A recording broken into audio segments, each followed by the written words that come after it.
Good afternoon. I'm Landon with Merman Press. Today we're going to talk about being a good guy in a fight and what that kind of means for people. So I talk about being a good guy on here a lot, but I don't typically talk about the disadvantages of being a good guy. There's a lot of disadvantages about being a good guy. Okay, think about your favorite fantasy whatever. The bad guy, the bad wizard, he's breaking the rules of nature and man to become more powerful, and he can do things that the good guys can't do, like kill innocent people or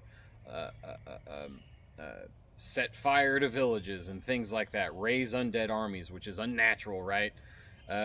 So typically the good guy is going to occupy the moral, ethical, and legal high ground, or a combination of those three. Things can be moral and illegal. Things can be ethical and immoral, or seem immoral, right? When you put stuff down on paper, it might not look good, but the outcome overall shows this is a good guy. Okay, like an armed citizen stopping a school shooter. Okay, that citizen might not have been in that school with the gun, but it's unethical to have a gun at a school, right? Well, not in this context, right? It was legal for him to go stop the fight because he's hurting people. It was the moral thing to do, and ethically, he did the right thing regardless of the outcome. Okay, so that aside, okay, I'm trying not to get into like school shooter stuff. I'm really trying to get into home defense, personal protection. All right, we're not talking about warfare here. But as a good guy, you have to occupy the more ethical or legal high ground. Okay, and that's gonna be the determining factor on the scale of good to bad. It's also the good guy's obligation to be proficient. You can get lucky. Luck is a factor on the battlefield of life. Okay, some people are luckier than others. That happens all the time. Look at modern law enforcement. Bad guys get lucky all the time. Good guys get lucky some of the times. When they do get lucky, it is feats of greatness.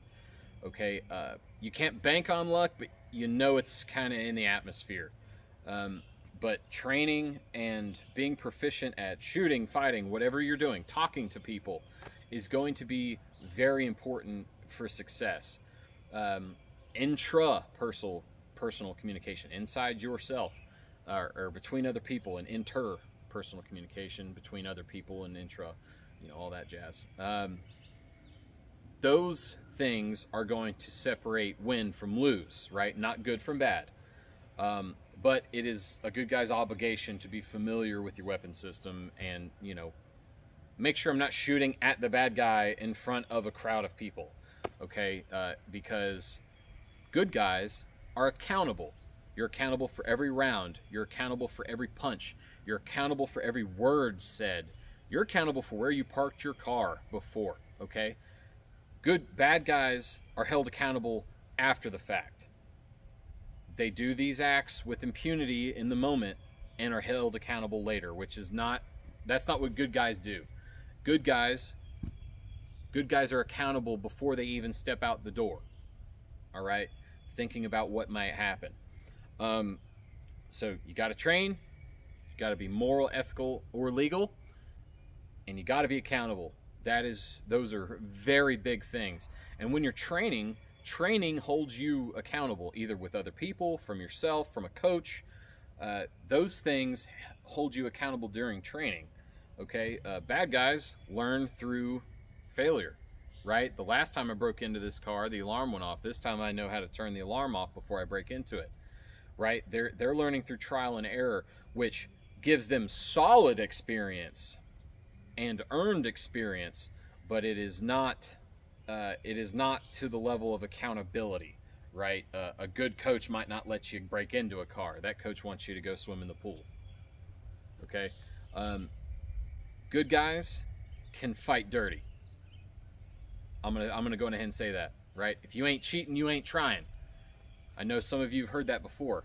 Okay, shooting people in the back and all that stuff is all fair depending on the situation. We'll get into fighting dirty in another video, okay? Because good guys can fight dirty, and I don't want to leave things off the table that people might not have considered, okay?